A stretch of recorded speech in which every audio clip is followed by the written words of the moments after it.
everyone, welcome back to Let's Talk. I'm John, and today we're going to be talking about episode 1 of The Last of Us, which is an adaptation of The Last of Us video game that was released on the PlayStation 3 back in 2013.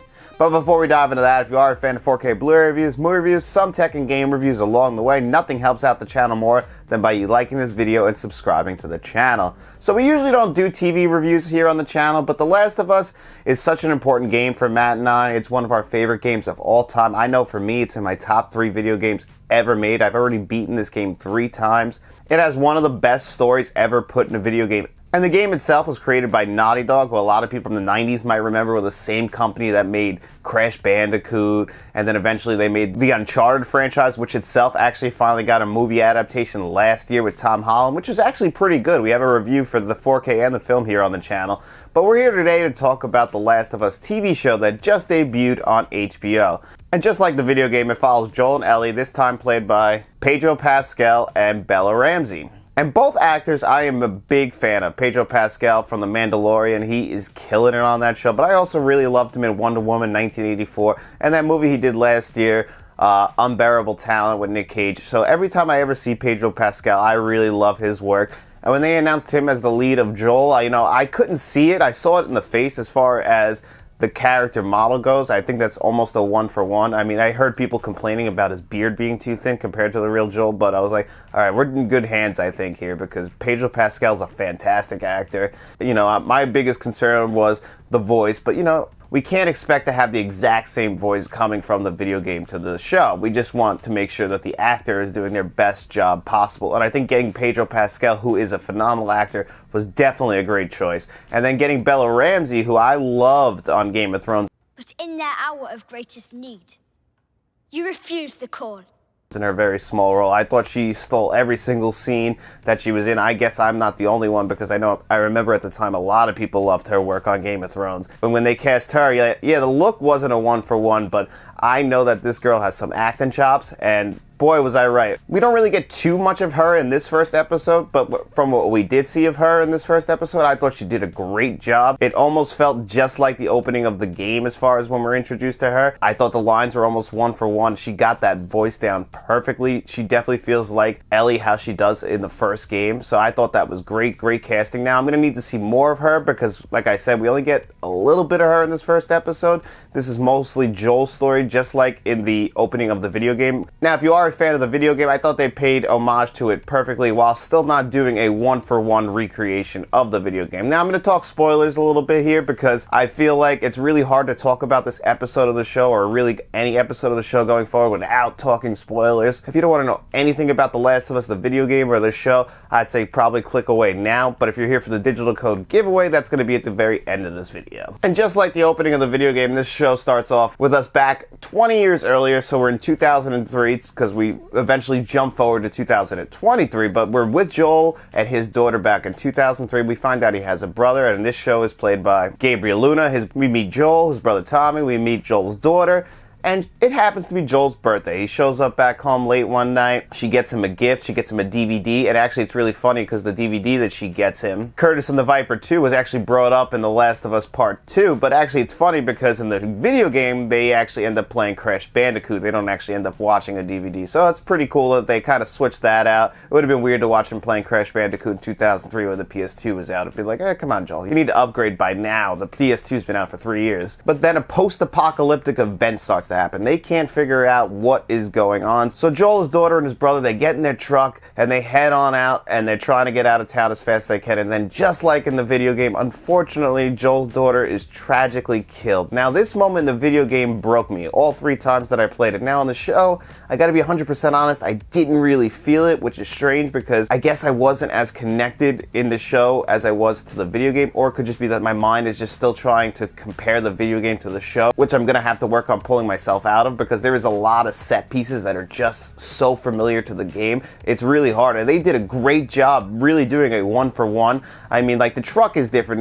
In this show, it's a Chevy. In the game, it was a Jeep, but really the way they're moving the camera around in the beginning of the show, just like in the game, like doing like a 360 shot, inside the truck was just like in the video game. You know, we're almost at the perspective of Joel's daughter. It's just identical to how the Last of Us video game was, and I was eating that up. And then eventually we do jump 20 years in the future, and we do start to see some other characters who we know from the video game, like Tess and Marlene. And the actress who plays Marlene is the exact same actress who plays Marlene in the video game, and that is perfect casting. I was like, wow, they really did a great job casting on this. And sure enough, it's the same exact actress who plays Marlene in the video game, so that's just perfect casting. And my biggest problem with the cast thus far, as far as the acting goes, is with the actress who plays Tess. I just wasn't buying it. It felt very much, especially when we were first introduced to her, and it's like this monologue, and it just felt like she was reading lines. It really just felt like a TV show scene. It really took me out of it, that one scene. Now, it did get a little bit better when they're kind of right towards the end of the episode. Just as the episode is about to end, I was starting to get a little more on board with Tess, but from what I saw from her from this episode, I was like, okay, I'm not totally in on her yet. But other than that, what a phenomenal episode. The cinematography is gorgeous. They did a great job. They clearly spared no expense on any of the sets or making sure that this show looked as beautiful as it possibly could. Some of the way these rooms were just lit, because that was a big part of the game, was how beautiful the game looked. Like in 2013, this was a showpiece. There's a reason why we have gotten 2 remasters of this game, because it is one of the best looking games ever. So you're hoping that the show itself can live up to that. And there's a scene early on where Joel's in a room and it's just lit. I guess like the sky must have been pink and the room itself is lit like pink, and it just looked so gorgeous. Even later, after he falls asleep and wakes up just like in the game, and you get the sun just shining through the bedroom that him and Ellie are actually sleeping in way towards the end. I'm like, oh my god, that is gorgeous. Now, the HBO stream was really good, which is a plus for HBO, because usually their streams are not the greatest, but they did a really good job on this. But I hope eventually, if the show actually turns out to be as good as I'm hoping it's gonna be, I hope we get a 4K release of this, because it would just look great on 4K. Now, I've already seen people saying that this is the greatest video game adaptation of all time. Now, it is a pretty close one-to-one from the video game, but we're only 1 episode in. There's still 8 more episodes of this season. We gotta see how they stick this landing. But from what I've seen so far, the way that the undead or the infected look in this, they all look phenomenal. It looks like they did a great job of nailing that tone while also building on the story and fleshing it out, because, you know, this is pretty much the very opening of the game, this first episode, and it's much quicker in the video game than it is on here. And that's good, because they have to flesh out these characters a little bit more than a video game does. Plus, you know, we have to take out all those aspects of the game that we're actually playing. So when we first see Joel at the very end of this finally attack somebody for the first time, it really did feel like it did in the video game. Now, the video game, we get there much quicker. There's some other scenes in there where we attack people, but just coming from the video game to the show and what they had to flesh out, the thing with the music, I don't think that was in the video game at all, but I really did love that. Like, oh, when they play an 80s song, that means danger. So they did a great job of actually fleshing out the story, which makes sense, because the writer for the game also is the co-writer of this very first episode, and I believe he helped co-write every single episode of this series. So you can see that everyone has their fingers on this show who helped create the game, because they want to make it as perfect as possible, because a lot of people just like me love this game, and they really do want to see the best show possible. And it really looks like HBO is all in on it. They want to get their new Game of Thrones, and I think if enough people check this out, I really do think that it could be a great show. Now, we just gotta hope that they stick the landing, because this first episode was really good, but it's really just foundation. They're just setting the stage of what this show is gonna be going forward. You know, we got to introduce everybody to the characters, and I think they did a good job doing that. You know, there's not much action in this, but from the little bit that we do see, I thought they did a great job. That opening, they definitely nailed it. I just wish I was a little more emotionally connected to it like I was with the game, but they still have 8 episodes to get me hooked. Right now, I'm definitely into it. I'll be back for week 2 for sure, and I haven't been this excited about a TV show in a very long time. And if you guys like these Last of Us episode reviews, please let us know in the comment section below, and we'll keep doing them. But before we get out of here today, we also have a little business to take care of, because it is time for our digital code giveaway. If you happen to just be watching this review for The Last of Us, we do this every single week on our channel on Friday's video, and this past Friday's video, it happened to be our most anticipated films, video games, and 4Ks for 2023. And we asked you guys, what is your most anticipated movie, and what is your most anticipated video game of 2023? And if you answered one of those questions in the comment section below on Friday, your name was put on a magic wheel, and we spun that bad boy 2 times, and we picked ourselves 2 digital code winners. And if you are one of the lucky winners, you have grab your choice of the digital codes that you see on your screen before you today.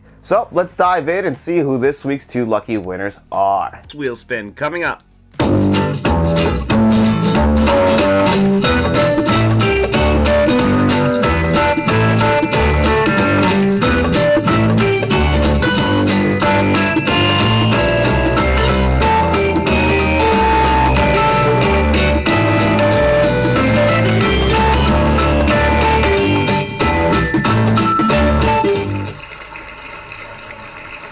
Okay, with MD.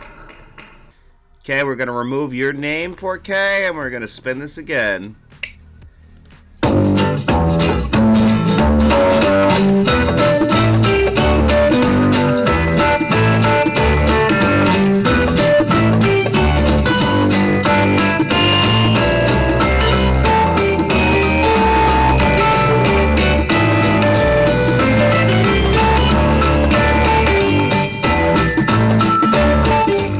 GOT Amelia. All right, congratulations, 4K with MD and GOT Amelia. I'm not too sure if I know GOT Amelia has won 4K with MD. I think this is also your second win. Since you guys are this week's winners, all you have to do is either reach out to us on Facebook, Instagram, or Twitter, direct message us and let us know what digital code you want, or you could also reach out to us on our email at letstalkentmt@gmail.com. Also let us know which digital code you want. As long as the other winner didn't take it, that digital code is all yours. And for everyone who didn't win this week in the digital code giveaway, please come back to next week's video where we will do this all again. So come back to this Friday's video. We're going to ask you guys 2 more digital code giveaway questions. You answer one in the comment section below. We put your name on the wheel. And then on next Monday's video, we're going to spin that bad boy 2 more times. And we're going to pick 2 more digital code giveaway winners. But anyway, guys, if you want to help the channel out, nothing helps us out more than by you just liking this video, subscribing to the channel, maybe share this video. And then after you do all that, why don't you tell all your friends?